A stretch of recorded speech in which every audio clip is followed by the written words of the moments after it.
Витаю вас, друзья. Витаю вас. Так, сегодня 30 мая 2025 года, 16 часов по Берлину, 17 часов по городу Джахару. Друзья, я вас всех приветствую. Сегодняшний свой стрим я назвал «План ФСБ переключить Германию с помощью Украине на борьбу с исламистами. Бостон 2.0». Давайте об этом и многом другом поговорим. Всем тем, кто находится во временно оккупированной Чеченской Республике Ичкерия, либо в фашистской России, пожалуйста, не пишите комментарии, не ставьте лайки, не распространяйте ссылку на наш стрим. Все остальные присоединяйтесь, как говорится. Сегодня 30 мая, сказал, время сказал. Что еще не сказал, стрима не было. Поэтому мог что-то забыть.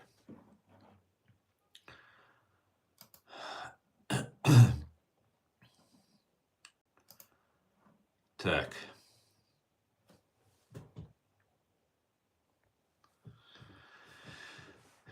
Кюдере.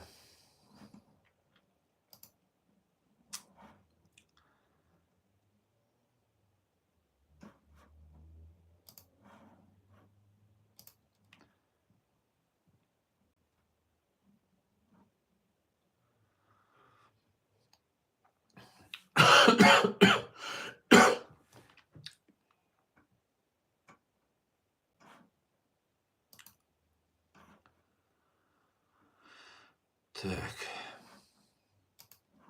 Наш канал подвергается атаке, наш сайт подвергается до сих пор. Наверное, до сих пор, потому что сейчас я уже не знаю. На данный момент подвергался тоже атаке, пытались зайти на наш сайт. И я это связываю с тем, что я сделал вот последнее обращение короткое. Я был болен, но мне нужно было срочно уйти и в эфир, сообщить вам. И после этого, я смотрю, начали атаковать наш сайт. Значит, мы на верном пути, как говорится. Данная атака носит системный характер. Как-то так.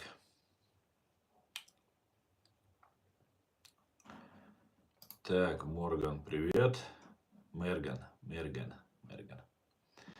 Всех приветствую, друзья.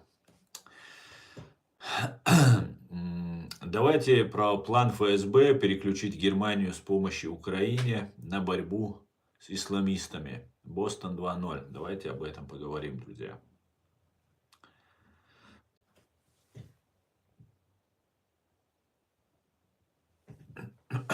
Да, Сулим, не было меня долго. Относительно, конечно, долго. Но вот теперь я вернулся. Я вернулся.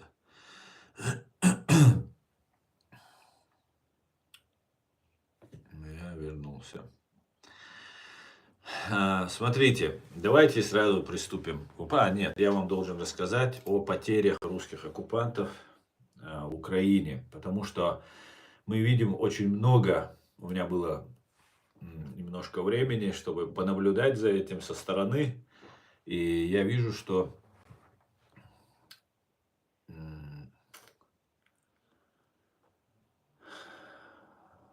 российские бандиты снова пытаются водить Трампа за нос. Постоянно. Ну, какая-то вот непонятная вот эта текучка, перетягивание каната, то такой, то сякой. Трамп уже дошел до того, что уже довели Трампа, что он сказал: Путин сумасшедший.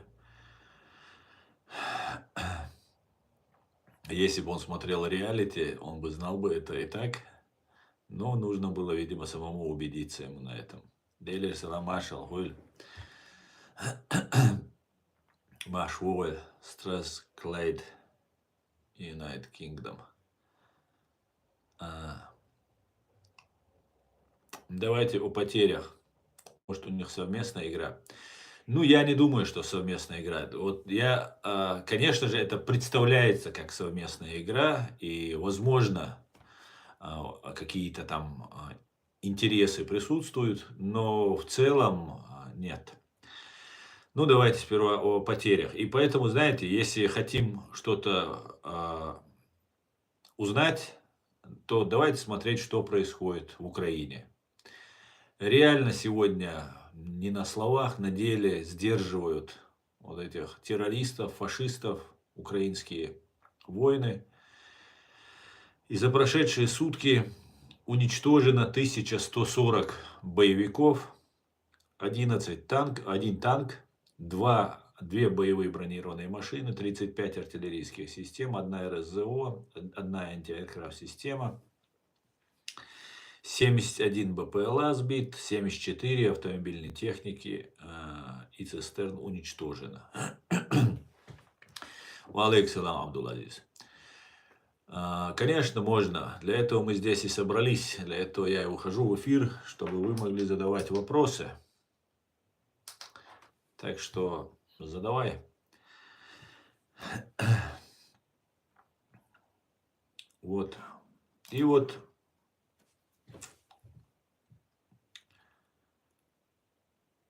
на каком хочешь языке, Абдул-Азиз? У нас стрим сегодня на русском языке, но задавать можешь, что хочешь.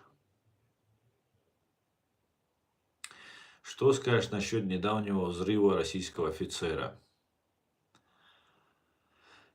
Конечно, очень интересный был этот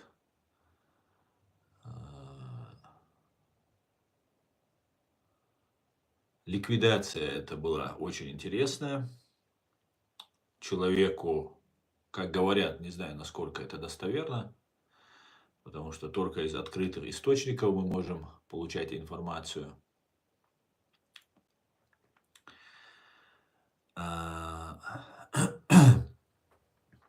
Человеку, который к нему подходил, якобы дали сумку, в которую сказали, что подслушивающее, записывающее устройство, а была взрывчатка. И вот он к нему подошел, и в этот момент произошел взрыв, и оба погибли. Конечно, интересно, конечно. Невинный человек погиб, по идее, который к нему подходил. Ну, как говорят, я не знаю, там, насколько достоверно, потому что непонятно, он подходит, в этот момент происходит детонация, и непонятно, что там было. Как-то так. Таких преступников очень много. Очень много. Очень много. Так.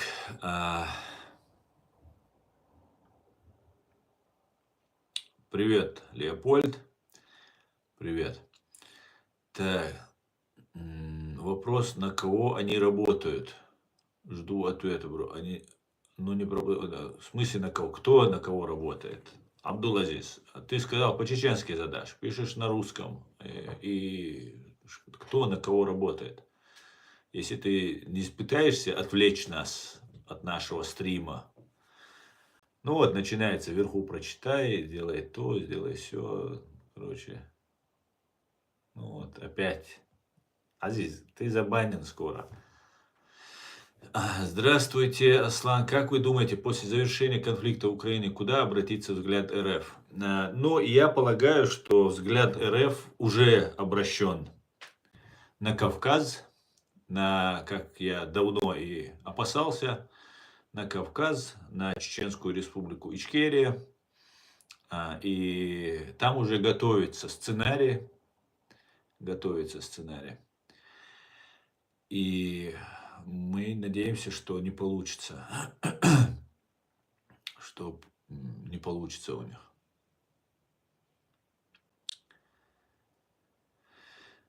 Какой сценарий? Ну, мы видим, как нагнетают обстановку.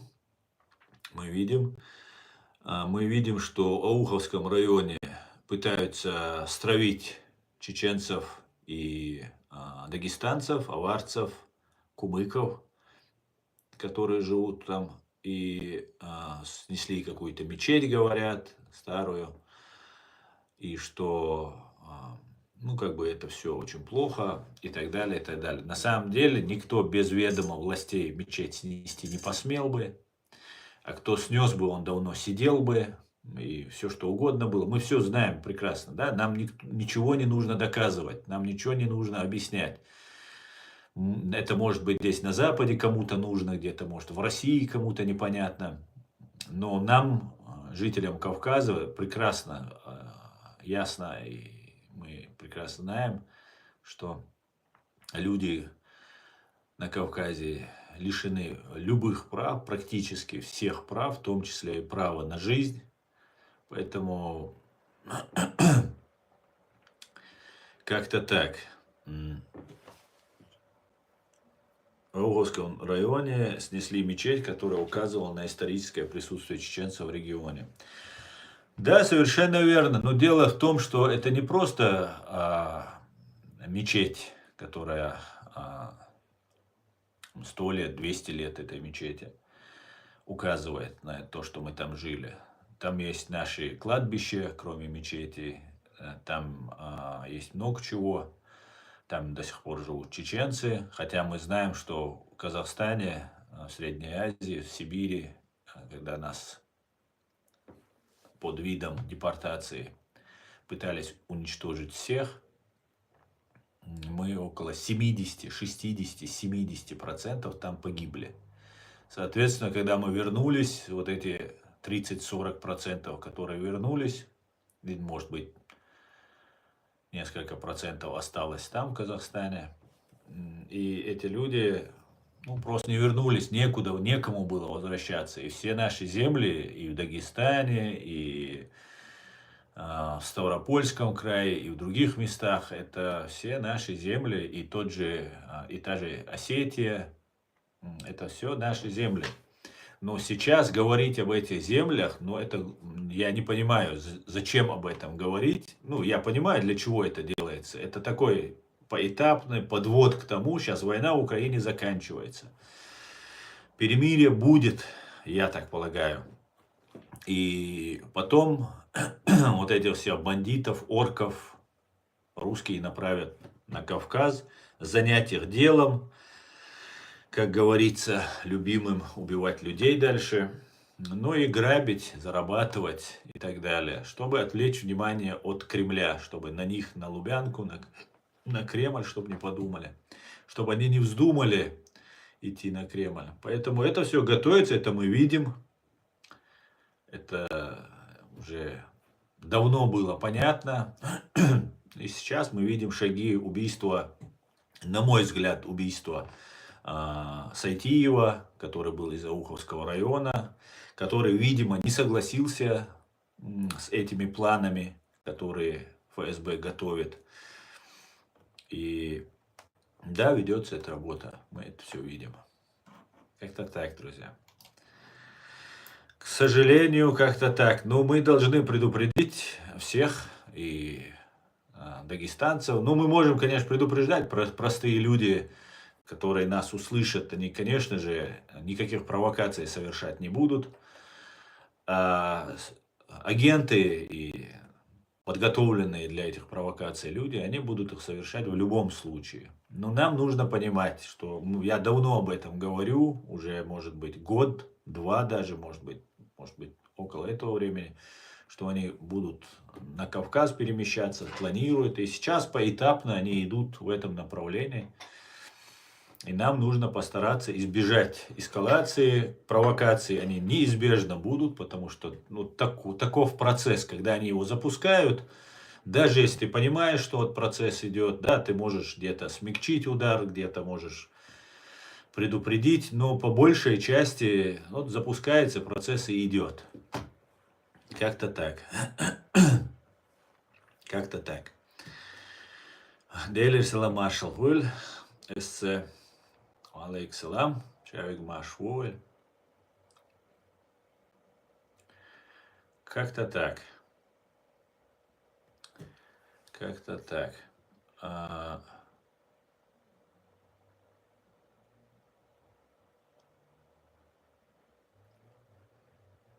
Стрим у нас, как я забыл сказать, в ТикТок идет и в YouTube.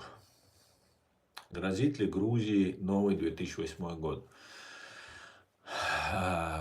Мне кажется, нет, потому что я вижу, что идет массированная подготовка со всех сторон, в первую очередь в информационном плане, по раскручиванию антиисламской, антимусульманской вот этой истерии. Это такая рабочая карта, у русских очень много и в Чечне, и в Дагестане, и в других регионах, где находится их ДУМ, Духовное управление мусульман, агентуры, которые уже столько людей навербовали, а эти люди, ничего не слышат. Некоторые абсолютно ничего не слышат. Ты им объясняй, не объясняй, вот у них есть своя программа какая-то, и они, большая часть, конечно, это необразованные люди и легко внушаемые. И мне кажется, конечно, раскручивается вот эта антимусульманская, антиисламская карта, и многие будут этому рады, потому что это уже так знакомо, приятно, вместе с русскими, уже как будто русские не угроза, хотя на самом деле это и есть самая главная угроза. Русские, я имею в виду не этнические русские, я имею в виду русский империализм, я имею в виду ФСБ. Как-то вот так.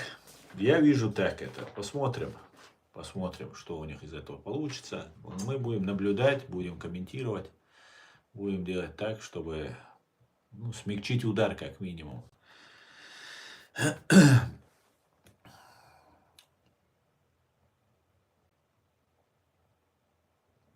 Так, говорить надо об этих землях. Говорить надо не Дагестане, Осетии и так далее. Эти регионы для нас не существуют, так как это РФ. Мы никогда не должны говорить Дагестан, Осетия, мы должны говорить РФ и города. Сириус, я полностью с тобой согласен. Абсолютно. Абсолютно.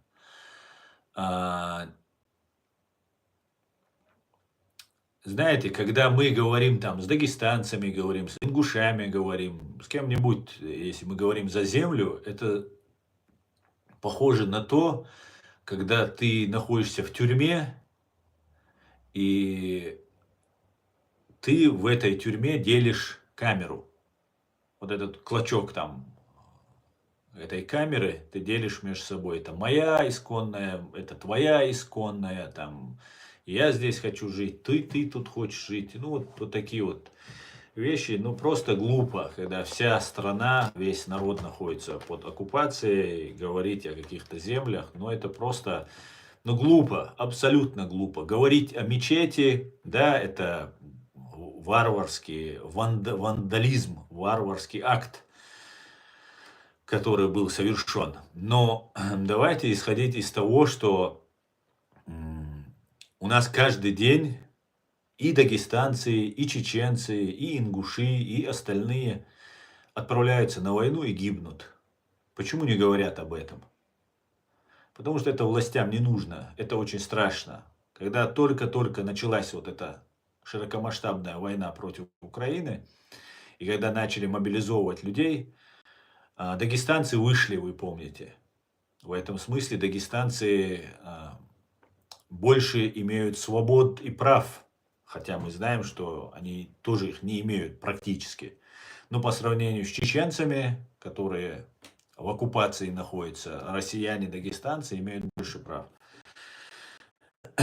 И они вышли, женщины вышли, матери вышли, в Чечне тоже вышли, и за это большие проблемы людям создали. Но в Дагестане тоже вышли. И тогда немножко труханули. И не стали уже так грубо забирать людей на войну. И теперь вот этот процесс дальше идет, нагнетается. Людей под разным обманом. Да, не берут как раньше поголовно всех, пока не берут. Какая разница, если за какое-нибудь правонарушение забирают, так, на улице, ехал там на машине, остановили, страховки нет, забрали. Представьте, из-за того, что вы у вашей машины нет страховки, вас забирают на войну, откуда вы не возвращаетесь. Поэтому нужно говорить об этом. Мечеть это, да, это специально сделанная провокация, несомненно, абсолютно, стопроцентно. Ну вот, говорим мы о мечети, о камнях, да, это историческая ценность для чеченцев, все такое. А разве человеческая жизнь не ценность?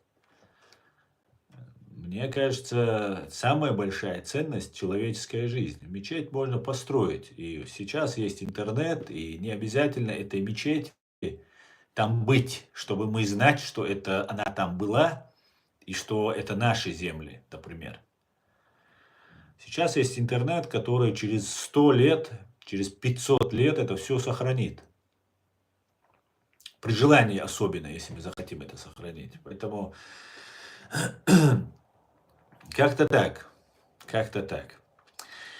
Не поддаваться на провокации. Вот что нам нужно делать. На Кавказе, в Дагестане, в Чечне, в Ингушетии, везде. Не поддаваться на провокации. Нас будут стравливать, нас будут убивать. У них такие планы. И мы должны быть к этому готовы. А разве Россия не поддерживает ислам? Анестис? Нет, конечно. Нет, конечно.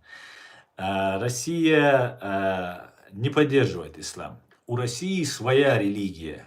Эту религию я называю сатанизмом. Их бог лежит на Красной площади в пирамиде, в мавзолее называется, Ленин. И они создали эту религию после того, как в 17 году все религии, которые были в Российской империи, уничтожили. И их религия вот сатанизм. Убийство, поедание людей, это вот их религия. Поэтому они не за ислам, не за христианство, не за иудаизм, буддизм или еще какую-нибудь религию. Они за свой сатанизм. И они используют ислам. Архитектором международного исламского терроризма является ФСБ, Россия, КГБ. И они и главным спонсором, ведь мы все знаем, что вот эти все исламские террористы и все остальные, они, многие учились в Москве, хорошо говорят на русском языке. Ну и они их подкармливают через арабские страны, с которыми у Советского Союза были тесные отношения и так далее. Мы мусульмане, ну, скажем так, мусульмане Советского Союза или ныне так называемой Федерации Российской, которым не повезло оказаться, нам не повезло оказаться в оккупации, другим не повезло постараться вырваться после того, как Советский Союз распался. Мы самые пострадавшие люди. Мы самые пострадавшие от России. Вы все видели, если кто наблюдал за этим, как каждый день они убивали чеченских террористов, которые боролись за свою свободу. Их представляли фундаменталистами, радикалами, исламистами и так далее. И очень удобно было всем отвернуться и оставить нас один на один, как сейчас пытаются оставить Украину. Но проблема в том, что после падения Украины аппетиты только вырастут. И сегодня сражающиеся украинцы, если они окажутся под оккупацией, то они, как кадыровцы, пойдут дальше завоевывать. Да, чеченцев немного, кадыровцев немного, которые на их стороне. Но они, украинцев больше. И около миллиона уже, если не больше, украинцев прошли обкатку, так сказать. Поэтому, если произойдет падение Украины, то это опасность для всей Европы. Абсолютно, 100%. И это, слава Богу, все понимают. И для того, чтобы Украине не помогали, делается следующее. О чем сегодня вот как раз называется мой стрим. Дело в том, что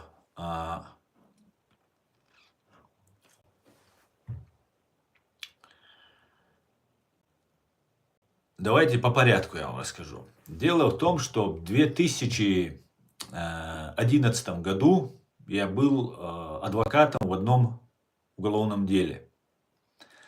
И это было дело по попытке подрыва поезда Москва-Санкт-Петербург, скоростной поезд Сапсан. Лидер группы террористов, так называемых, был Ислам Хамжуев. Этот человек считался лидером группы.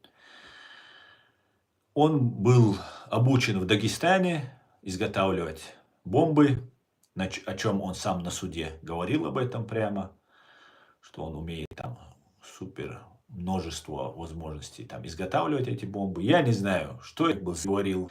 Я был удивлен сам, зачем он сам себя топит, зачем он сам на себя это наговаривает. Но дело было следующим образом. Группа с дагестанских огней приехала в Москву. Они играли в футбол, собирали себе разных жертв в команду.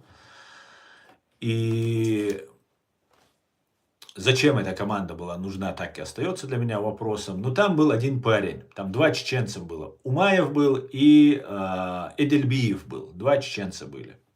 Один парень татарин был и два чеченца. И вот лидер группы кабардинец Ислам Хамжуев, чьим адвокатом я был. Дело в том, что у Мансур Эдельбиев, один из пацанов, который присутствовал в деле, фигурант, играл в футбол с этими ребятами. И он разделял взгляды, то, что Россия творит преступления, Россия оккупирует нашу страну, потому что мы все чеченцы, вы нас все простите, весь мир, вы нас простите. Мы просто думали, что если со всего мира приезжают наблюдатели, от ОБСЕ, от Европы, от США, от других стран европейских, и не только европейских, и мы проводим выборы демократические, избираем себе президента, парламент, что мы верили в то, что мы делаем. Как сейчас украинцы верят, что у них есть государство. Русские говорят, у них нет этого государства, что это их территория, что это незаконное образование. Вот точно так же мы тоже верили, что у нас есть свое государство, что мы должны жить в нашем государстве, защищать это государство свободно, так как Советский Союз развалился. Мы вышли по праву, соблюли все законы, соблюли Конституцию Ленина, Сталина и последнего образца советской конституции, соблюли международное право. И по факту прекращения существования Советского Союза мы получили свободу, как и все. Некоторые просто вернулись в Россию, захотели быть с Россией, мы не захотели, как все 15 остальных республик. И вот нас представляли злодеями, убийцами, преступниками и так далее. И вот этот Мансур Эдельбиев, его отца зовут Мустафа Эдельбиев, этот человек правозащитник, политический деятель. Его супруга была еврейкой. И Мансур Эдельбиев был наполовину евреем по маме. И это был удар по Мустафе, по отцу Эдельбиеву. Я тогда до конца не понимал, что там происходит. Хотя материалами дела я был знаком. Но непосредственно с Мансуром общения у меня не было. Потому что у него был другой адвокат. Но я разговаривал с Мустафой Эдельбиевым, с отцом. Во время заседаний, после перерывов между заседаниями. И он искренне верил, что его сын не виноват. И он говорил, не может быть, никогда мой сын не сделал бы такого. И я верил его, пока, на словах я верил, а теперь я убедился, что это было именно так, как говорил Мустафа Эдельбиев, что его сын не виноват. И та группа, которая приехала из Дагестана, она изготовила вот этот Ислам Хамжуев, изготовил самодельное взрывное устройство, СВУ это называется. И потом предложил кому-то из своей команды исполнить уже непосредственно нападение. И когда они узнали, а им не говорили, что, по крайней мере, ислам мне так рассказывал, им не говорили, что речь идет о подрыве поезда, гражданского поезда. И когда они узнали, что им нужно атаковать гражданский поезд, они, вот этот ислам, они отказались. Они сказали, мы не будем убивать мирных людей, мы думали там военный какой-нибудь объект, еще что-то, что готовы сражаться, но не готовы убивать гражданских. Они выбросили эту бомбу, они ее не подключили, это был просто газовый баллон, маленький газовый баллон, из которого была сделана эта взрывчатка. И они выбросили ее в кусты, они не подключили ни детонатор, ничего, все это бросили и попытались выехать. А все находились под наблюдением. Полностью от первого дня до последнего дня задержания они находились под наблюдением, под контролем. И теперь я понимаю, что речь была не столько взорвать этот поезд, который, наверное, они не против были бы взорвать, ФСБшники, я имею в виду, если бы они, эти парни согласились бы его взорвать. Ну, когда они его сбросили, ну, дело было в том, что вот они террористический акт не осуществили, потому что им ФСБ помешало. Хотя на самом деле было ровно наоборот. Они отказались, и после этого они были задержаны. Ну, там, включая и детонатор, много было деталей, которые указывали на это, потому что детонатор находился в другом месте, бомба находилась в другом месте, они уже разъезжались, и было очевидно, для суда это тоже было очевидно, но суд не учел, потому что суд полностью под ФСБ, как и вся Россия под ФСБ. В итоге охота была на вот этого Мансура Эдельбиева, а точнее на его отца. Мансур просто играл в футбол. Он даже не в курсе был про эту бомбу вообще. Я полагаю, что не был в курсе, потому что, ну, вообще был человек, проходил как бы фактически просто играл в футбол. Все, что было в деле, это он играл в футбол. Встречался, разговаривал, молились они вместе, они все мусульмане. Вот такая вот была история.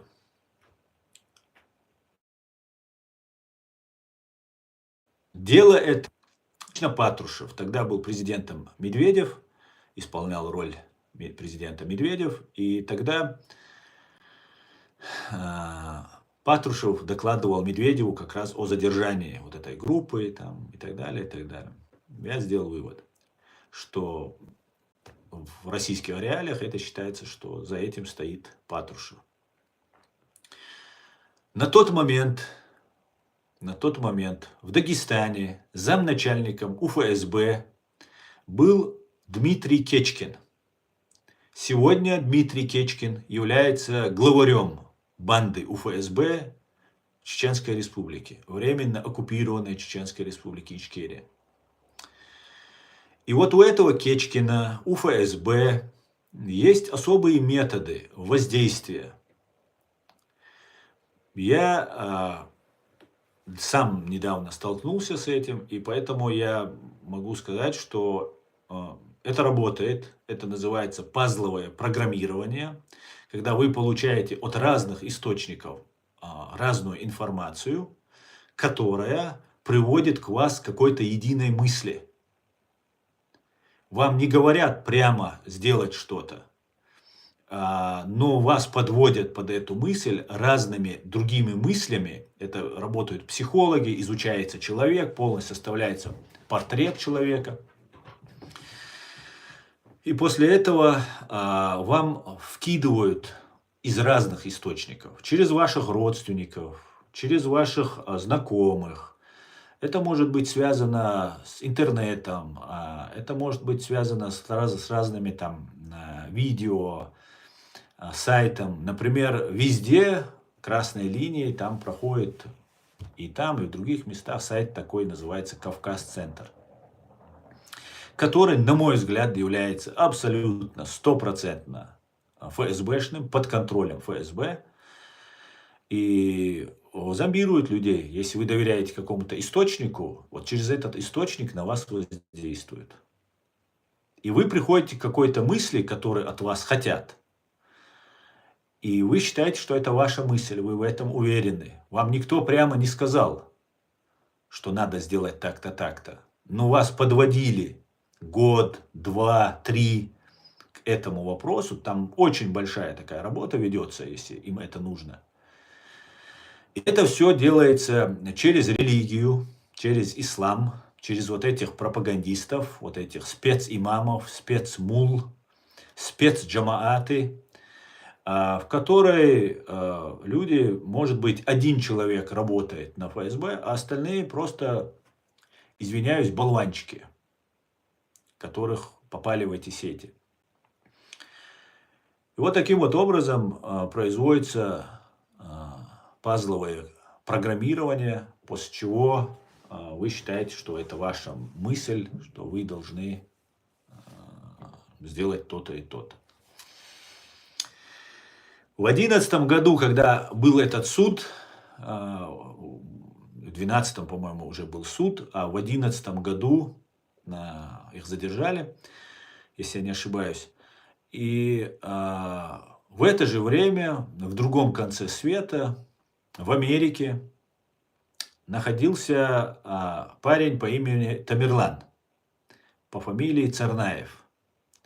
Вот этот Тамерлан Царнаев вместе с мамой, которая была дагестанкой, аваркой по национальности, папа у них чеченец, они находились в Америке и были подвержены вот этой религиозному вот этому программированию, зомбированию. И Тамерлан Царнаев вместе со своей мамой начали выступать против своего папы. Это один из признаков, когда конфликты происходят в семье. Конфликты происходят у всех, как мы понимаем, в семье. Это нормально, но доводится до крайностей, когда вот эти конфликты, когда уже вы там друг с другом непримиримыми становитесь. И это повод был вот эта религия. Отец Тамерлана Царнаева, Анзор Царнаев, был продемократический, проичкерийский, продудаевский. Их младшего брата они назвали в честь Джохара Дудаева, Джохаром. Ну вот они были вот на этой религии. Мама была подвержена вот этой религиозной, Зубейдат ее зовут, подвержена вот этой религиозной пропаганде. И, соответственно, и сын был подвержен. Но они не были террористами. Они были религиозными вот этими фанатиками, их начали погружать в это все, и шла геноцидальная война на Кавказе, убивались каждый день, мы видели кадры, как убивают людей, просто это уже стало такой обыденностью. Каждый день по новостям показывали вот эти убийства, окружен, уничтожен, задержан, разорван, там, все, мы все это видели, кто следил за этим. И отца Анзора Царнаева, у которого конфликт в семье с женой и сыном на этой религиозной почве, позвали домой, сказали: да возвращайся домой, что там, живешь в Америке там, и так далее. И он вернулся в Дагестан. Они сами, он чеченец, но они не жили в Чечне, они жили в Киргизстане, когда сослали чеченцев. Там остались. Потом после этого перебрались туда, в Америку. Анзор вернулся в 2011 году. Анзор вернулся. И в 2012 году, в январе, еще, давайте по порядку. В 2011 году ФСБ сообщает о том, что они не работают на ФСБ, чтобы вы понимали. Их зомбируют, но они противники России, они не ну, не работают прямо, что вот я работаю на ФСБ, сказать, вот этого нет там. Категорически нет, никогда ни при каким-либо, под каким-либо зомбированием они бы не согласились, я так полагаю. И это вот тоже тонкий, хитрый момент, который ФСБ использует. Своих врагов она использует против своих врагов. Вот этих врагов она использует против других врагов, то есть против США. В данном случае был использован вот этот Тамерлан Цернаев, на мой взгляд.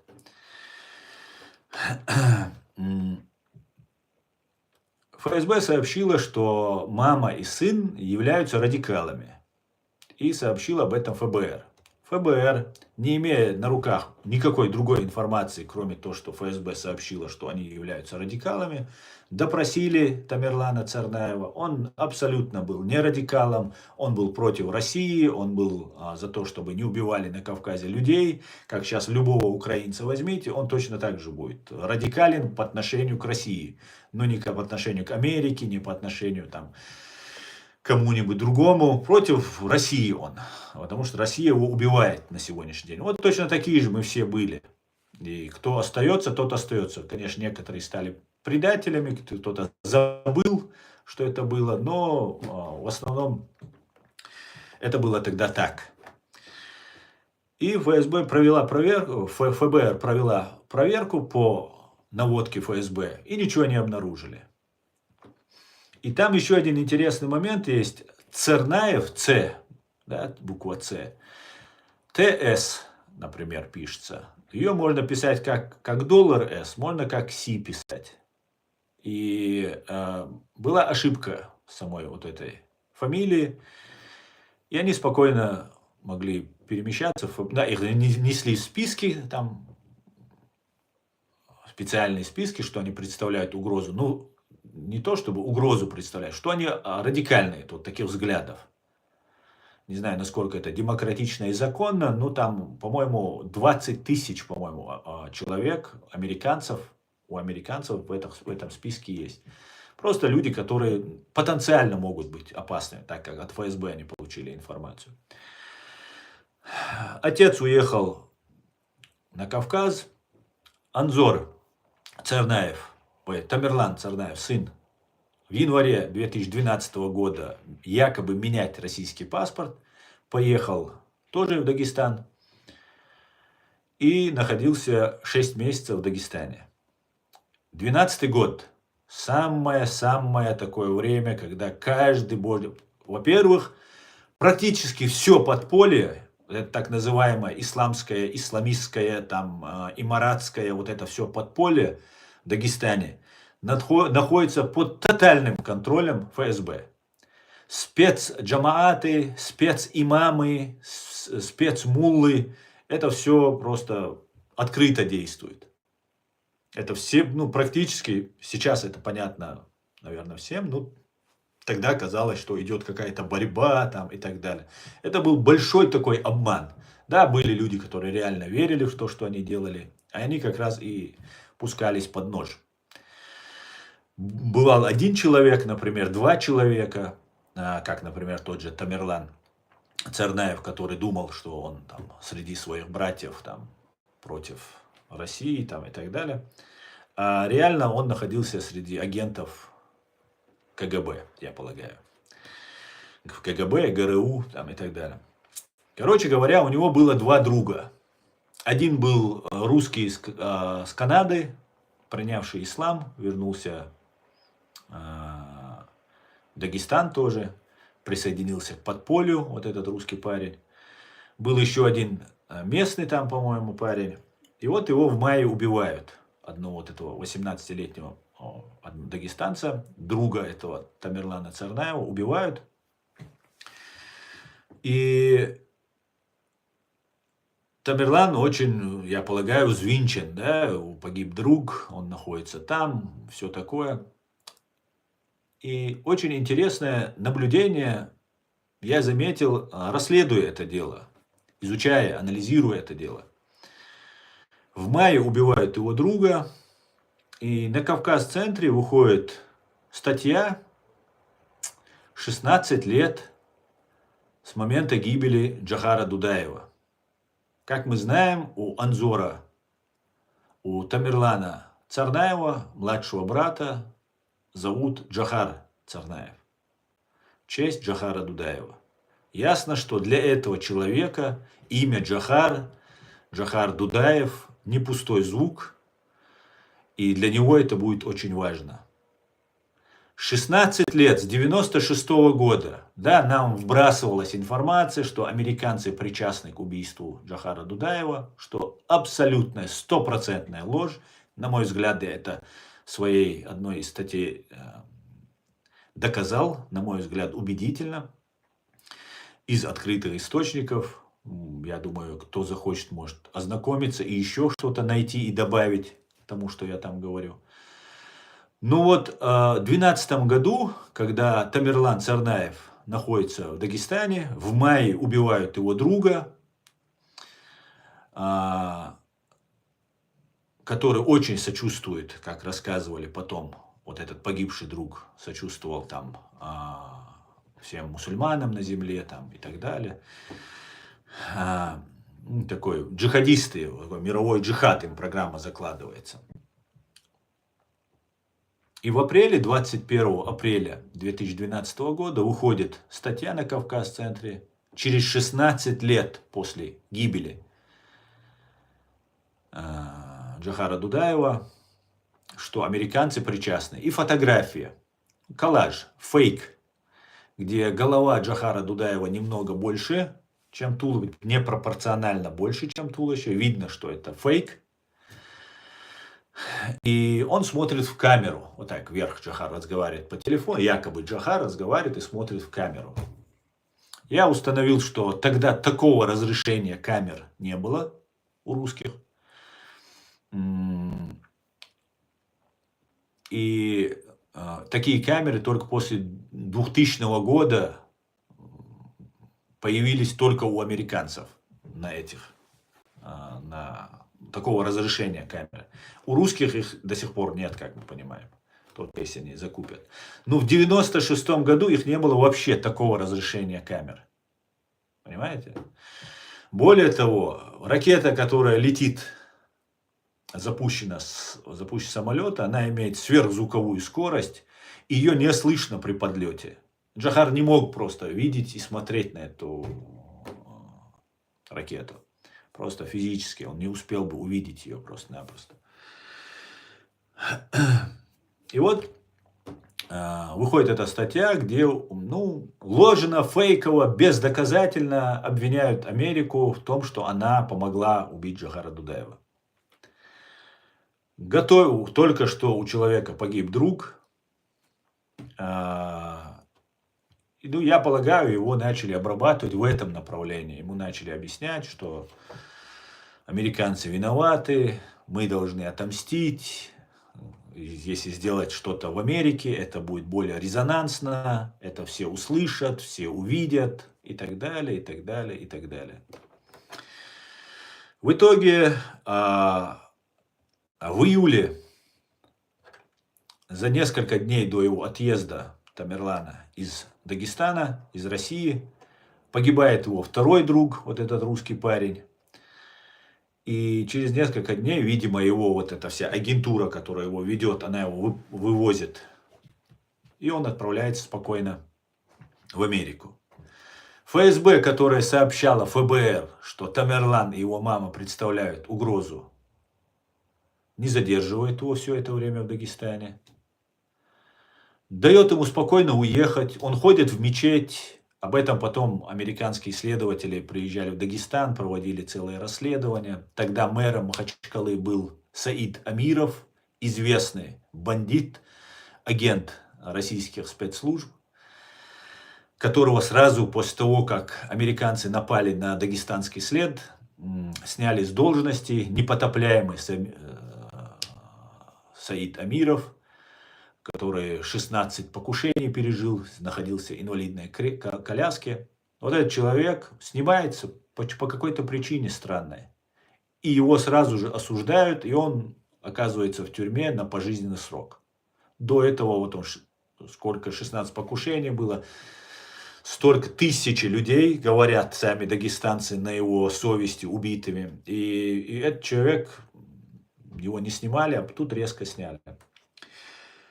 Спокойно дают выехать Тамерлану, видимо, подготовив его, обучив его делать эти бомбы. Отправляют его в Америку. Ну, дают ему выехать. Мама возвращается его в Дагестан, а он в 2012 году, в июле, возвращается уже подготовленно. И тоже, опять же, Кавказ-центр, Тамерлан, это потом вследствие, в деле говорят все, что Тамерлан всегда читал Кавказ-центр. Вот этот сайт. И вот каким-то удивительным образом на Кавказ-центре на 16-летие выходит вот эта статья, где практически прямо обвиняется Билл Клинтон и АНБ. Бездоказательно, просто голословно. Просто говорят, что вот они сделали. И вот это фейковая фотография. Никаких больше доказательств. Причем русские такие операции при помощи наводящих ракет проводили еще в Афганистане. Да, камеры с разрешением четкой, как в 2000-х годах, в 2010-х годах тогда не было. Но навести в пределах 10 метров по жучку, там, по маяку, чем в данном случае являлся телефон, по которому говорил Джохар Дудаев, они могли спокойно. Американская помощь не нужна была от слова совсем. И убивать демократического президента американцам, просто ради чего? Абсолютно не имело никакого смысла. Абсолютно. Когда русские сами могут это сделать, зачем американцев туда вмешивать и вообще написал, и вы можете почитать. У меня есть и на YouTube-канале, это есть и в Facebook, есть и везде я распространил эту статью, где я доказываю, что американцы не причастны. И Кавказ-центр специально вводил в заблуждение. И Тамерлан возвращается через какое-то время, он совершает со своим братом вот этот террористический акт. Убивает 3 человека. 17 человек отрываются конечности, бомба лежала на земле, очень многие ноги пострадали, и около 200 раненых и 17 с ампутациями. Страшный террористический акт. Это все очень сильно раскручивается, и в итоге это стало таким национальным трауром в Америке. Вот на такой уровень это все было поднято. Дело в том, что еще в 2011-2012 году Сенат США принял решение о свержении помощи сирийскому народу для свержения Башара Асада, диктатора Башара Асада. И как говорят источники из искусственного интеллекта, из Гугла, в том числе, сообщалось, что и Турция, и Соединенные Штаты, и европейские некоторые, и Израиль помогали вот этой оппозиции против Башара Асада. Обучали их, демократическая оппозиция такая была. Но так как много было радикалов, они особого веса не имели при всем при этом. И в итоге, после этого террористического акта, американцы готовили уже силы для того, чтобы еще больше помогать вот этой оппозиции против Башара Асада, но сами не вторгаясь, как они вторглись в Ирак, что не вторгаясь, что только помогать они планировали. Тогда президент был Барак Обама, и они подготовленные все эти силы после совершения террористического акта на их земле, который стал национальной трагедией. И после того, как в Сирии и в Ираке ИГИЛ захватывает в Ираке Мосул, и ИГИЛ разворачивается, прямо угрожает, вы все, наверное, помните эти кадры, прямо угрожает Соединенным Штатам, Западу, массово убивает людей, просто по беспределу. Просто вы, наверное, видели, как этот ИГИЛ сжигал, топил. Все, что запрещено исламом, делал этот ИГИЛ. Это была абсолютно стопроцентная антимусульманская, антиисламская организация. которые ну, античеловечная была, она против всего они были. И тогда в Америке начинают склоняться к тому, что Башар Асад подождет, нужно вот эту угрозу убрать, вот эту радикально, вот этих фашистов, самых настоящих фашистов. И Башар Асад спасен, чеченцы опорочены, Башар Асад спасен, американцы опорочены, потому что американцы представлены как недотепы, непрофессионалы, им сообщали информацию об Царнаевых, они не отреагировали на это. И этот трюк, потом как русские закидывают информацию, я полагаю, это делалось не только, чтобы опорочить американцев, обвинить их в непрофессионализме, но еще это делалось для того, чтобы потом предложить как профессионалы свои услуги. Сказать, мы очень большим объемом информации обладаем. Ну, как обычно КГБ, ФСБ делает. Один бандит наезжает, или там бандюгов подкупают, потом тот бежит к ментам или к ФСБшникам, говорит, я решу, не волнуйся. Ну и, конечно же, в Сирии там Башар Асад — это Иран и Россия, они его поддерживают. И приходится в любом случае, находясь на территории Сирии, как-то взаимодействовать с этими, чтобы друг друга хотя бы не пострелять. И таким образом сближение происходит Барака Обамы с Путиным. Понимаете? Вот эти действия, которые представляются, они очень похожи на те события, которые сейчас планируются здесь, в Германии. Именно поэтому я назвал сегодняшний свой стрим «Переключить Германию с помощью Украине на борьбу с исламистами». План ФСБ. И тогда, когда Тамерлан Царнаев совершил этот ужасный террористический акт, замглаварем УФСБ по Дагестану был Дмитрий Кечкин. Как и тогда же из того же Дагестана приехали вот эти ребята совершать подрыв поезда, якобы подрыв поезда, который они не знали, что это будет поезд. Дмитрий Кечкин. Сегодня Дмитрий Кечкин главарь УФСБ по Чеченской Республике, так называемая УФСБ. И сейчас я считаю, и об этом я много уже написал, куда следует, по всему миру, самым своим надежным людям, везде раздал всю эту информацию в случае моей гибели, что именно такой же сценарий, как в Бостоне, готовится здесь, в Германии. Я не знаю, как это все будет, потому что ровная аналогия практически никогда не бывает, точно один в один шаг. Но Дмитрий Кечкин, ситуация, я сейчас все вам не буду раскрывать всех секретов, какие есть. Но также присутствуют здесь психологи, также здесь присутствуют специмамы, также присутствует здесь нейролингвистика, нейропрограммирование, вот это пазловое программирование и ЛНП называется, короче, вот это программирование называется. Вот эти все методы КГБ используются. Используются через легко внушаемых людей, оказывается давление, и разрушаются семьи, конфликты создаются в семьях, искусственно, не искусственно, где-то там подбивают людей.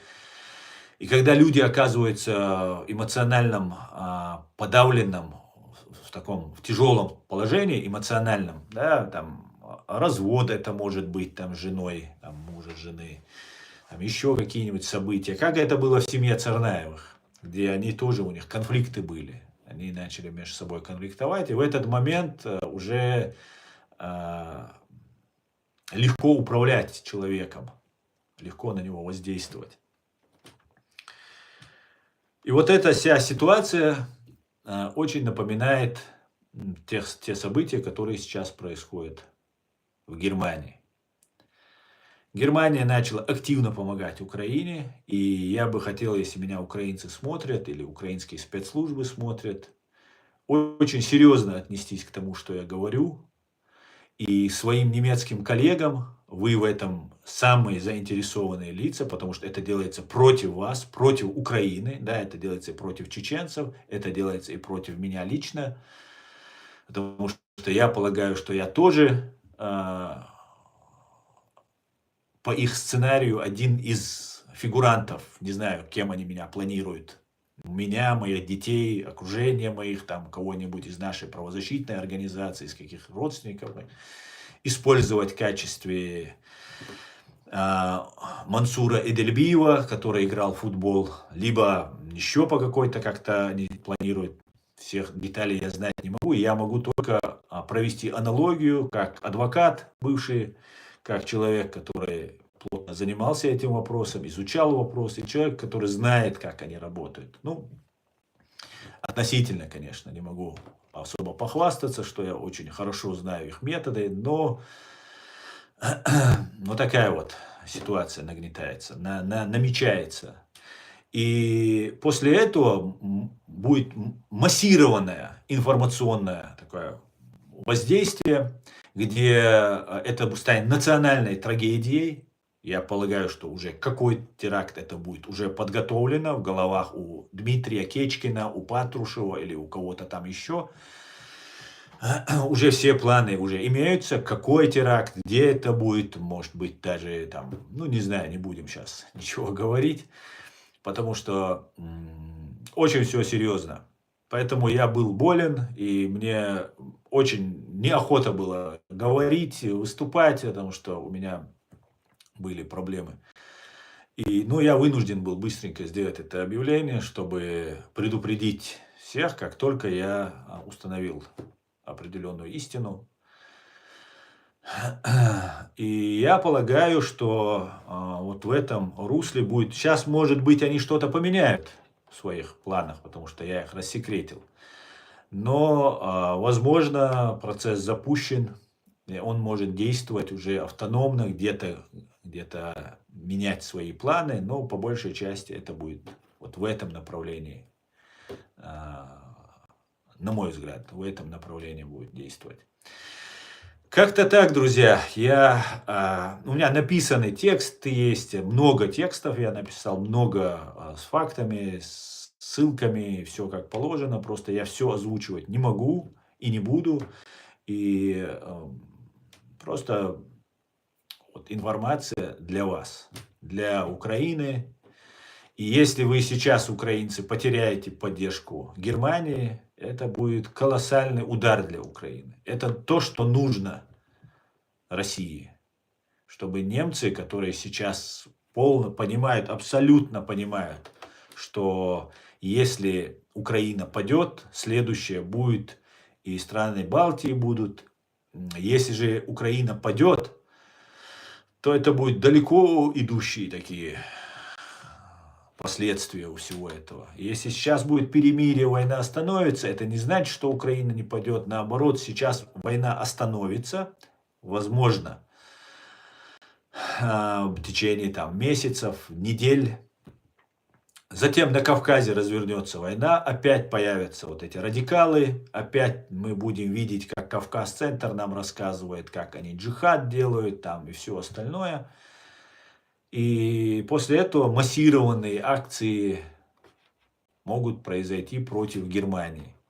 И тогда Германия, которая видит, что уже там перемирие между Украиной и Россией, что исламский терроризм это намного опаснее, чем война в Украине, и вся помощь, которую сейчас Германия планирует, уже оказывает, она будет свернута. Власти могут прийти правые или же что-нибудь в этом роде, и ситуация в корне может измениться. Именно так им удалось спасти Башара Асада. И потом уже, через много-много времени, Башар Асад спокойно эвакуировался в Москву. Вот приблизительно по этому сценарию, я думаю, они собираются двигаться. И тогда, спасая Башара Асада, они так сильно рисковали, да, это казус белли, на территории Соединенных Штатов провести террористический акт и убить столько людей. Это объявление войны. Я полагаю, что сейчас спасти себя ФСБ в 10 раз, в 100 раз больше задействует силы, чтобы провести этот план в действие, в жизнь, реализовать его. Как-то так, друзья. Как-то так. Давайте почитаю ваши комментарии, потом дальше пообщаемся.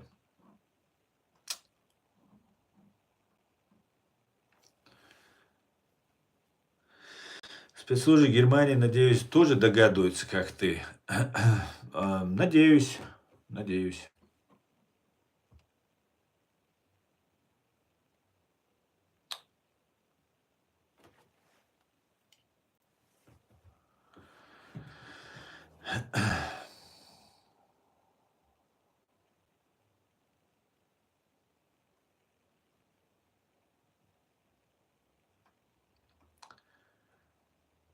Так, давайте посмотрим, что в ТикТок.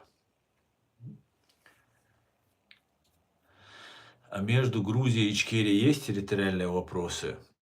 Андро, мне кажется, нету у нас. Вообще мы никогда не слышал, чтобы они были. Никогда не слышал. Я думаю, между Грузией и Ичкерией, когда мы станем свободны, не должно быть вообще границ, как в Евросоюзе.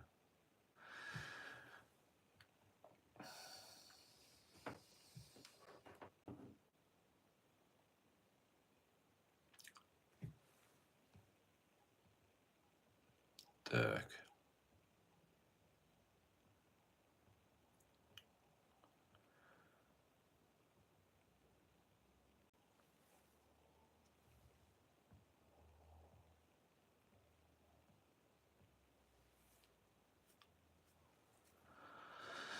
Сын Кавказа, говорит. Знаете, вот этот сын Кавказа, про которого вы говорите, который ты мне пишешь, он сам оказался вот по этом пазловом программировании. Я раньше общался с этим человеком, и этот человек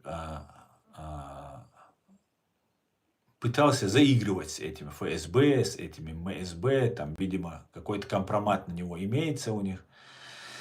И он пытался как-то лавировать с ними, он прямо об этом говорил. Помните, была слита запись, где он говорит, что он там с каким-то ФСБшником на связи, это, если это его голос, конечно. И он говорит, что ему нужно время, чтобы его обхитрить там и так далее, и так далее. Там важно было не то, что он на связи с ФСБ, а важно то, что он хочет их обхитрить. Там выигрывал он время какое-то. И я полагаю, что вот этот сын Кавказа, как вы его называете, как он себя называет, пытался водить их за нос. Это не самое, это как в казино. У них выиграть, не имея другого казино, другой спецслужбы за спиной, ну, практически невозможно. Поэтому, ну, я думаю, может, в силу каких-то обстоятельств они его пытались задействовать. У него произошли те же проблемы в семье, тоже, по-моему, там развод у него случился, там, как он мне рассказывал.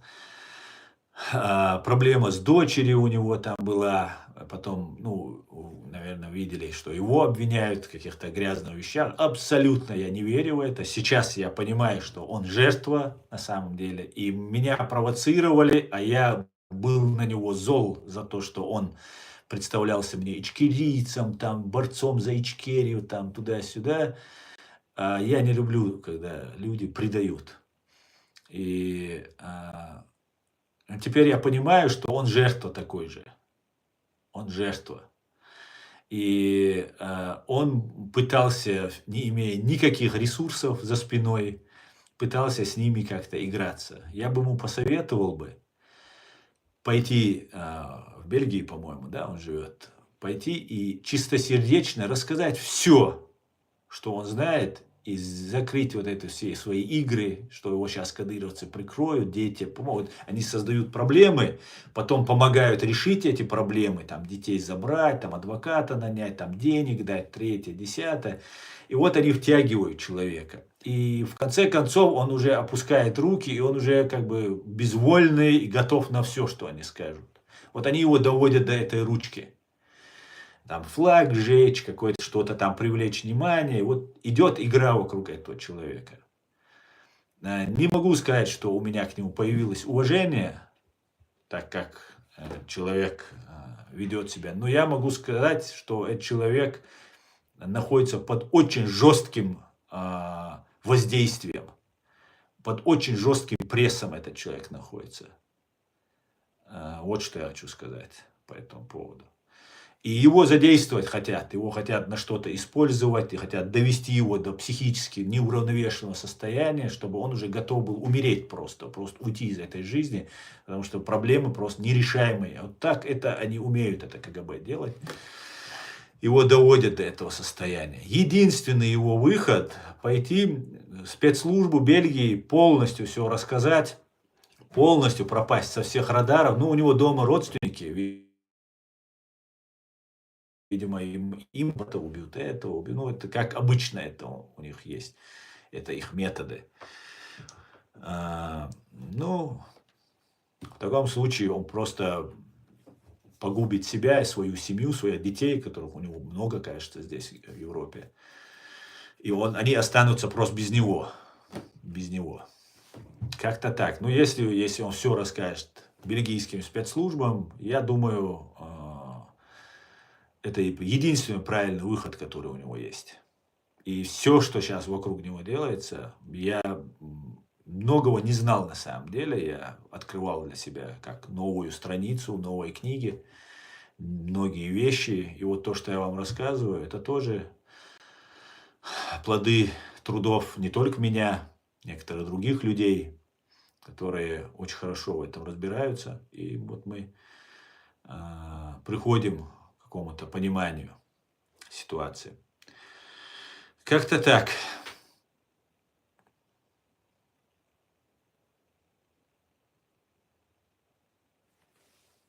Как-то так. Твой расклад ничем не радует. Что нам делать в таком случае? Ну, во-первых, смотреть реалити, канал реалити.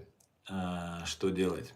Так, я призываю всех не поддаваться на провокации. Я призываю всех не участвовать ни в каких вот в этих играх, операциях, которые нам готовят. Ни на Кавказе, ни здесь в Европе. Вообще любой человек, который в Европе здесь совершит хоть какой-либо террористический акт, какую-то акцию, является врагом и мусульман, и чеченцев, и людей, и всего человечества. Потому что ни один чеченец не имеет права здесь, в Европе, делать ни одно плохое. Даже совершать преступление просто уголовное, криминальное какое-нибудь. Не говоря уже в какие-то политические громкие вещи. Не имеет права ни на одну секунду. Мы все чеченцы должны их осудить. Также мы должны тем людям, кто живет у нас в Ауховском районе, кто живет у нас в Ичкерии, в оккупированной, разъяснять, объяснять. Сейчас такое время. Война в Украине, скорее всего, останавливается. И как только она остановится, появится исламский фактор, исламский терроризм. Да, его сейчас нету, видите? Вот когда его не нужно России, его нету. Когда он нужен, он появляется. И вот возникает вопрос, а есть ли этот независимый исламский терроризм какой-то? А я вам скажу, нету. Нету просто. Все вот эти радикальные вот эти элементы, вербовщики, психологи и все остальные, они управляются конкретно Федеральной службой безопасности в фашистской России. И они, когда украинский вопрос с экранов сойдет, мы будем видеть каждый день на Кавказе взрывы, убийства, теракты. Это все уже отработано. В Дагестане, вот они все это время, большая часть вот этих терактов, теперь я убежден в этом, Вот эти окружали дома, где-то там окружали одного-двоих там вот этих бойцов, окружали и там расстреливали, потом ИГИЛ, потом какой-то еще. И в это все потом представлялось, что какая-то мощная война идет. Супер там убийство, супер это, супер то. Я не думаю, что это все так было. Все делалось под надзором, чутким руководством ФСБ и ГРУ это делалось. Да, людей использовали, собирали со всей России, со всего Советского Союза, приезжайте, джихад, как мы видим, вот этот с Канады парень русский, тоже мусульманин, приехал, со всего мира приглашали, и вот берут его, пропаганда везде, Кавказ-центр, рассказывает, что вот джихад, нужны нам войны, приезжайте, сражайтесь, там, 3-10, эти убивают ментов, менты убивают этих, а ФСБ все это контролирует и курирует. И когда украинский вопрос с экранов телевизора сойдет после перемирия, активно начнется подниматься вот этот исламский терроризм. Почему-то его нету, да?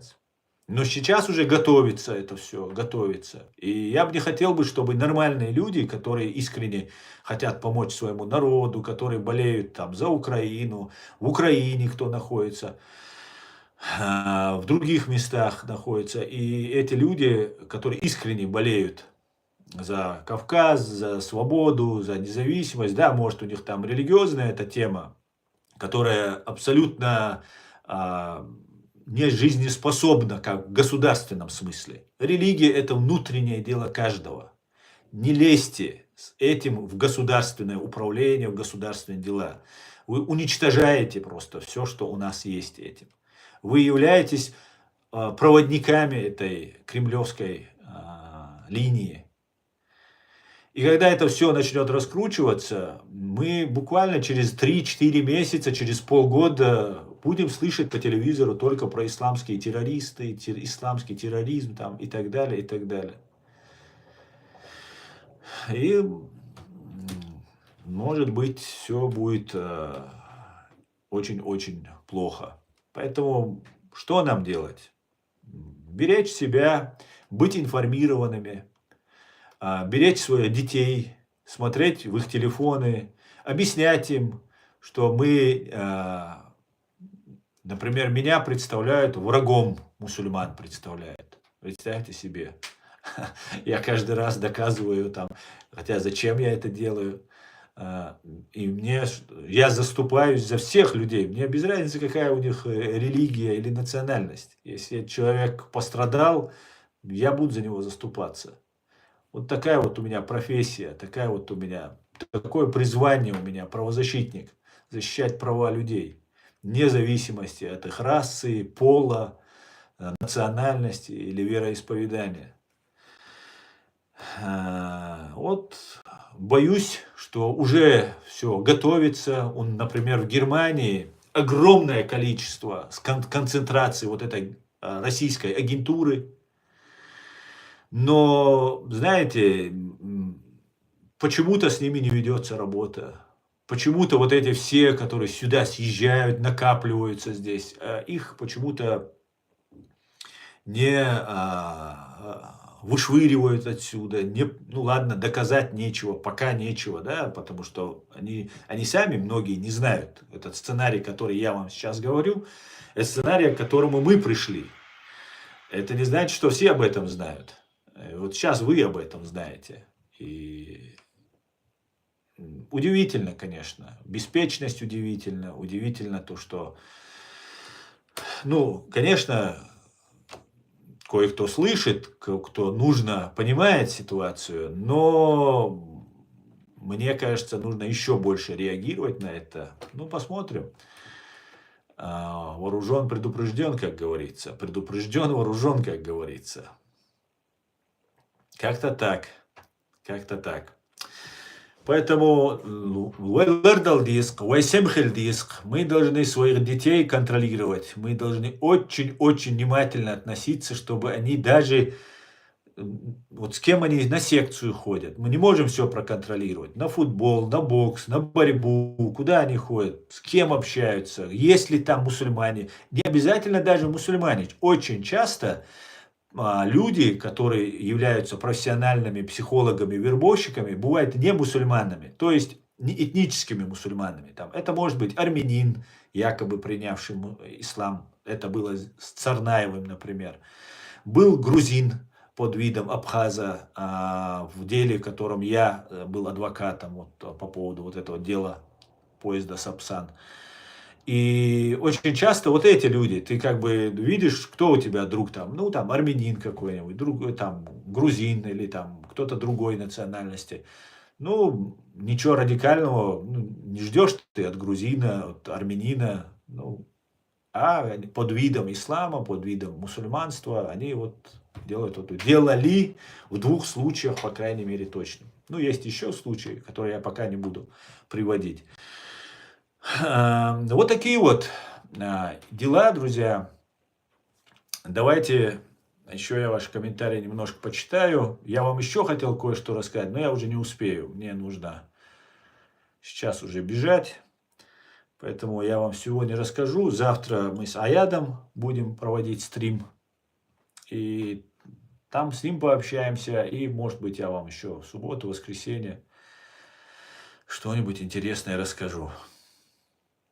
Асан, как ты думаешь, когда Запад откроет второй фронт? Эд Мамедов.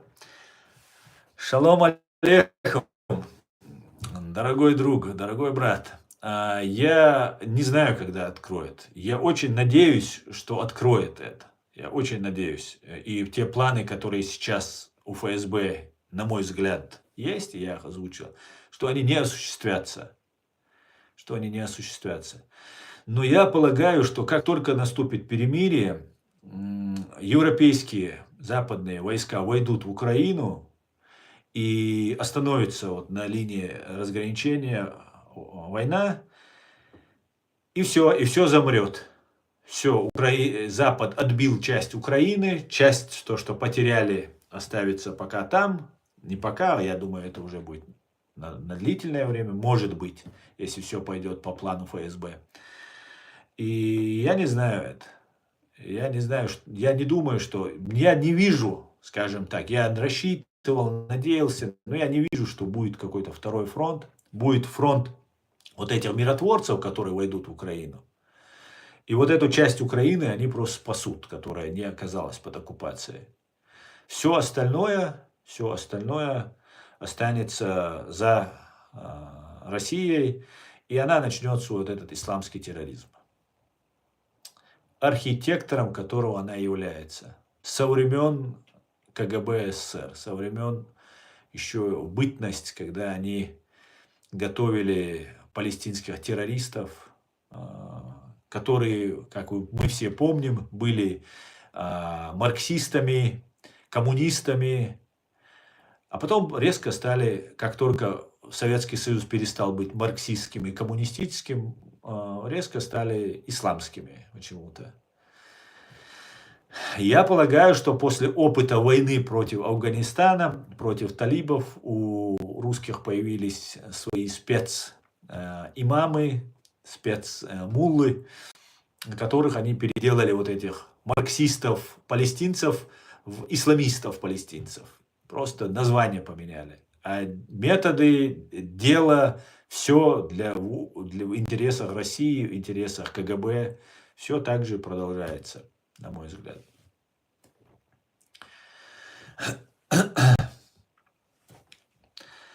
Раковая опухоль будут удалять. Метастазы можно перейти куда угодно. Я думаю, решение по ФРФ уже принято. Удалять. Дай Бог, дорогой, дай Бог. Дай Бог. Дай Бог. Мое дело предупредить о своем наблюдении. Если эту раковую опухоль не удалить и ввести, например, туда войска, например, в Украину, да, европейские миротворческие войска ввести, остановить боевые действия, ну, всех это, в принципе, устроит.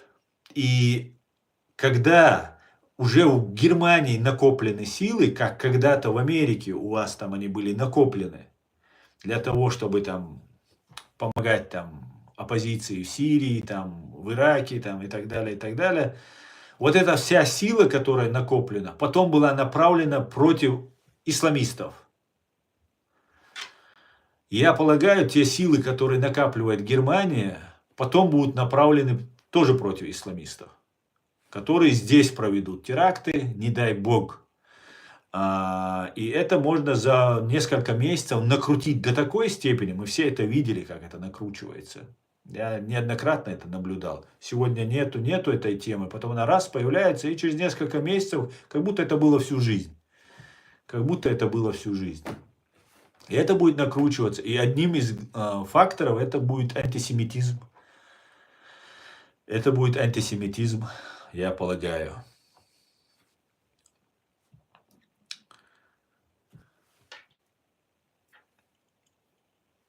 Это будет антисемитизм.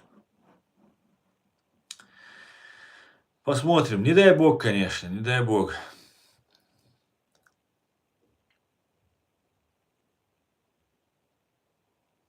Задайте себе вопрос, кем был основоположник марксизма? Основоположник марксизма был, как нетрудно догадаться, Карл Маркс. Немец по происхождению.